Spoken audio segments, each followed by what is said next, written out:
Ourselves, 4th of July to celebrate America. Budweiser, dated distributed in the New York Airshow, reminding you to drink responsibly. Ladies and gentlemen, now it's my pleasure to describe for you today's flight demonstration by America's newest airlifter, the Boeing C-17 Globemaster III. The aircraft that ensures record global mobility for America. Take off now for 4th maximum angle climb, demonstrating its impressive power and the ability to depart an airport where enemy resistance is suspected. I want you to watch as the aircraft will reach more than 1,500 feet altitude before crossing right in front of us here at Show Center. The 137th Airlift Squadron now at the end of the runway. Lieutenant Colonel Jeremy Pullen in the left seat, going through the final cockpit checklist before he advances those 4 throttles on the big F-101 jet engine. Aircraft is rolling. Watch how quickly this aircraft can get off the ground, then watch the climb angle. How quickly they can depart the area. Spooling up now. Oh, they let you? Oh, we were under the impression you couldn't bring any. Waiting on clearance from our air boss, George Clyde. Cleared for takeoff. And he's rolling. Watch now and be impressed by the Boeing C-17 Globemaster III. Nose is up. The aircraft off the ground. Decade will go plus 25.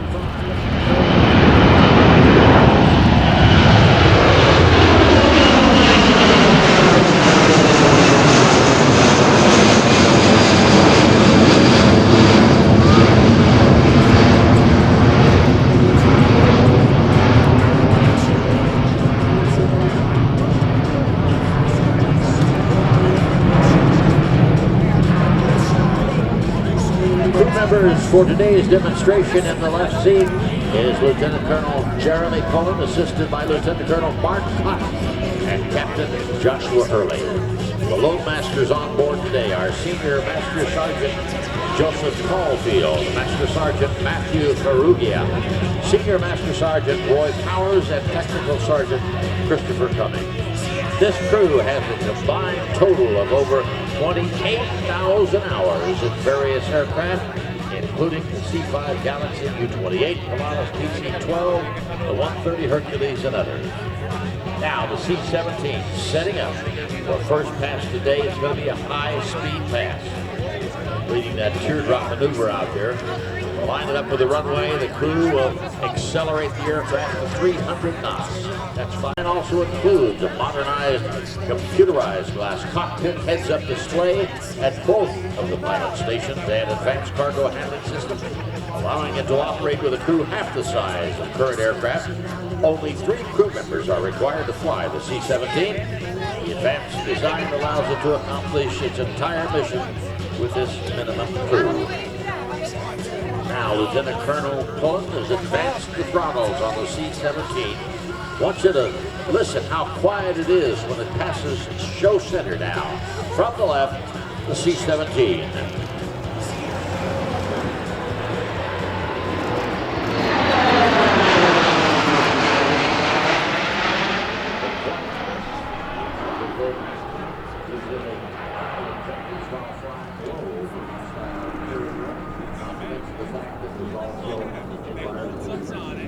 C-17 provides a direct delivery capability that combines the intercontinental cargo carrying capabilities of larger aircraft, such as the C-5 Galaxy, with the short runway capability of the much smaller C-130 Hercules.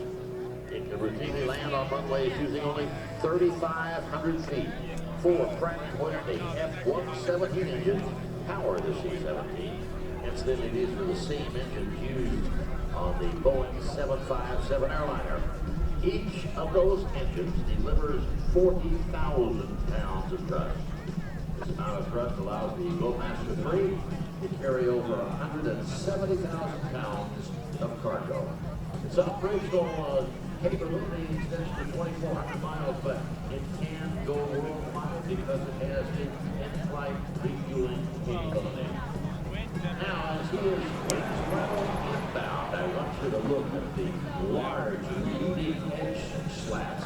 Those are the ones on the front of the wing. Coupled with the large power wing flaps, they're on the trailing edge of the wing. These devices change the shape of the C-17 wing. The key to its final approach at such low speed enables this aircraft to land and stop in very, very short distance.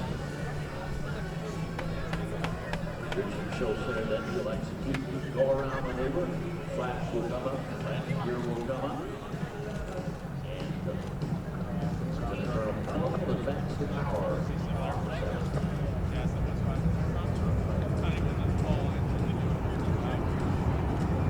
Very slow.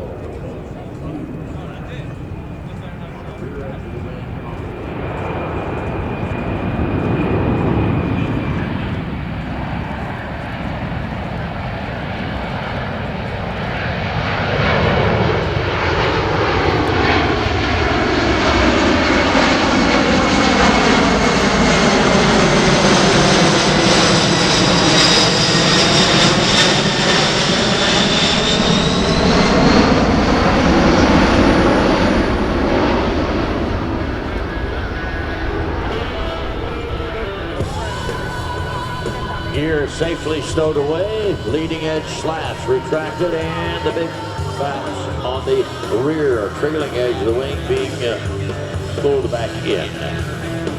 Now the C-17 is going to maneuver to show you the ability to fly at slow speed and demonstrate its advanced aerodynamics in action. Watch the steep turns out there as he maneuvers for a low speed pass and a circle over the airfield. In case you're wondering how big this airplane is, the wingspan, that's from one tip to the other tip, is about half the length of a football field. And the tail is over 5 stories tall. It's even got a ladder tunnel inside there for mechanics to get up in the tail to work. Those are winglets, increasing efficiency in fuel and aerodynamic flow. Those upturned wings tips are 9 feet tall.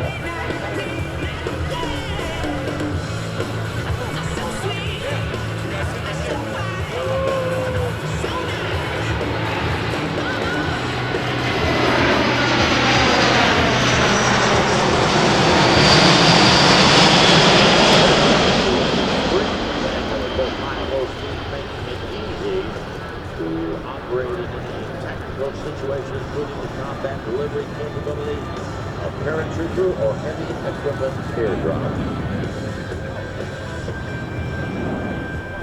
Uses a quadruple redundant fly-by-wire system to run its flight controls. That means that the fly-by-wire system flight controls are electronically operated by inputs from the control sticks.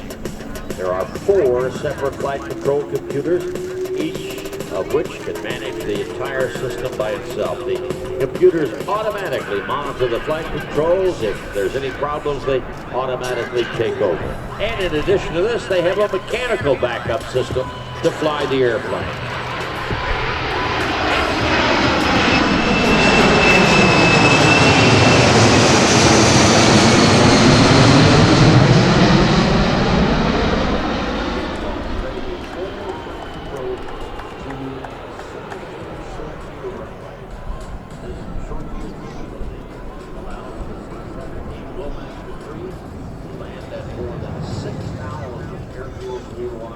Currently available to commercial wide-body aircraft. The C-17 that you see performing here today weighs right at 400,000 pounds. And on final approach, Lieutenant Colonel Jeremy Pullen, hands on the throttle, will lower the aircraft speed to about 120 miles an hour. This aircraft should land about 1,500 feet.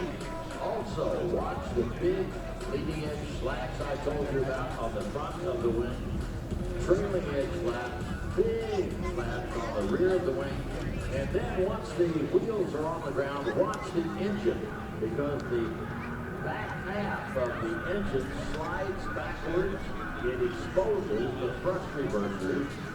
Those are used to help slow the aircraft in addition to the brakes.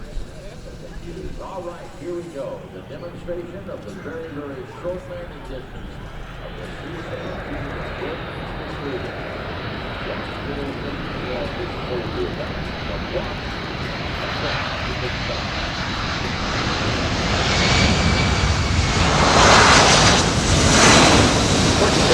Forward, come up on top of the ring. Engines in reverse.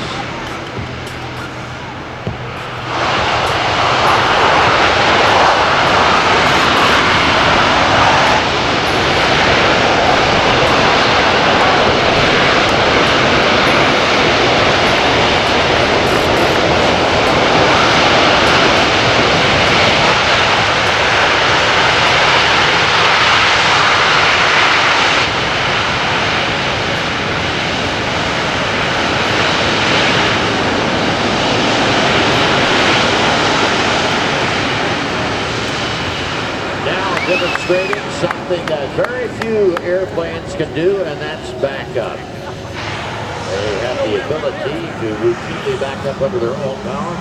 Ground maneuverability extremely important when space is limited for off-road operations on a day-to-day basis.